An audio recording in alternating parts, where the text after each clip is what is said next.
I want to sit here at this lava bank nobody's using to speak to you about a subject that it was in my heart.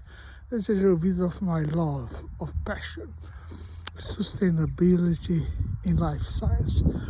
You may think this is an oxymoron because life science is about life support.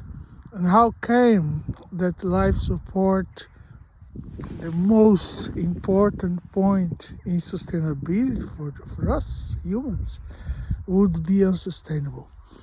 The fact is that life support, in spite of providing this absolute fundamental service to life support, is not always as sustainable. Some practice have been quite unsustainable. It's like speaking about cancer while smoking a cigarette.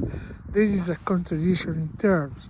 That is why today most companies, hospitals, and companies involved in life science, they do not allow you to smoke because they want to have a kind of message, a coherent message. And this is what I'm talking here.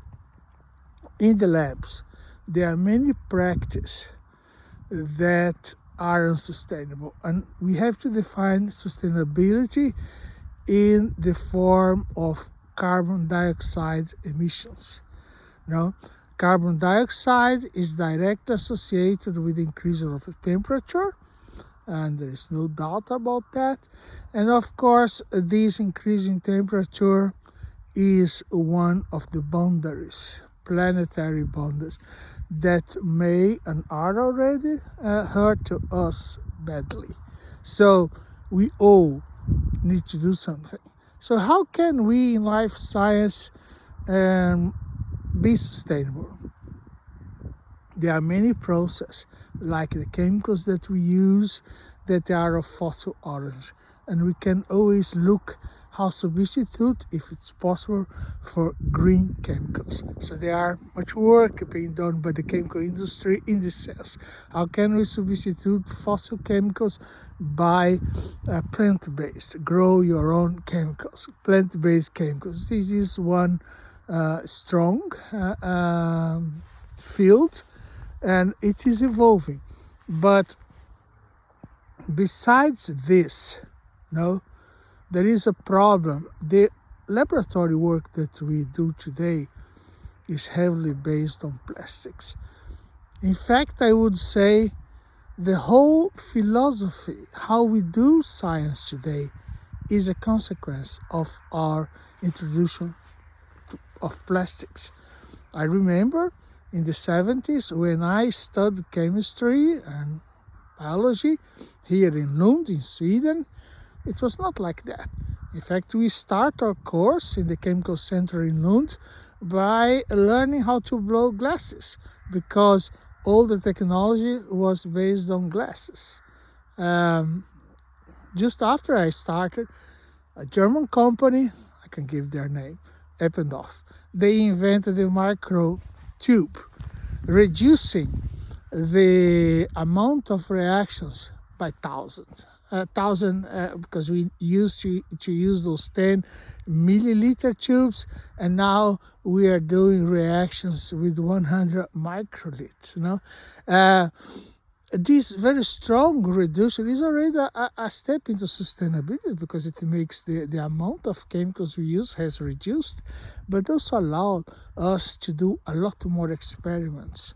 When I was a student, we used to do one experiment a week.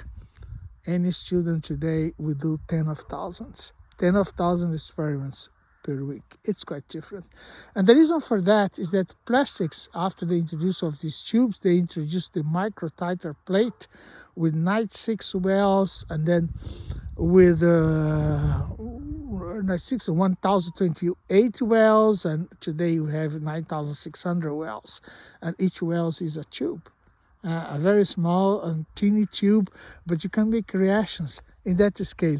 And of course, how can you handle 10,000 reactions at the same time? You have robots. You have robots that use those plastics, and they do and what do you say, continuously. No, they will not be tired of doing those experiments day and night. And the reason is that you have this fantastic advance in science that you have today.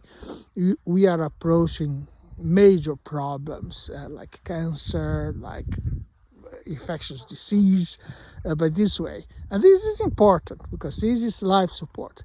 But what happened with all that plastics? Some people claim that we should take out the plastic, go back to glass. That's of course not a solution because many of those experiments cannot be done on glass. Just cannot. Some cells will not differentiate on glass surface, so they need plastics. And also there will be reactions between your reactants and the surface of the glass, which is complicate a lot. And I know that by fact, I have done those things. So I tell you, this is not a possible solution. But what would be the solution then? Well, we need to think about our waste streams. We need to understand, and this is the first thing in the laboratory, you need to be able to know our waste stream. Then I want to inform you that recently Vinnova, which is the Swedish innovation agent, has provided us support in a project called Reclaim the Seas. This is led by the region Scania, the region where I live, the University of Lund, the Biomedical Center, and Advanced Therapy and Medical Procedures. And I'm very glad that I participate, and I will in a few videos continue. But that is the introduction. We need to look at our carbon footprint even in life science. Thank you.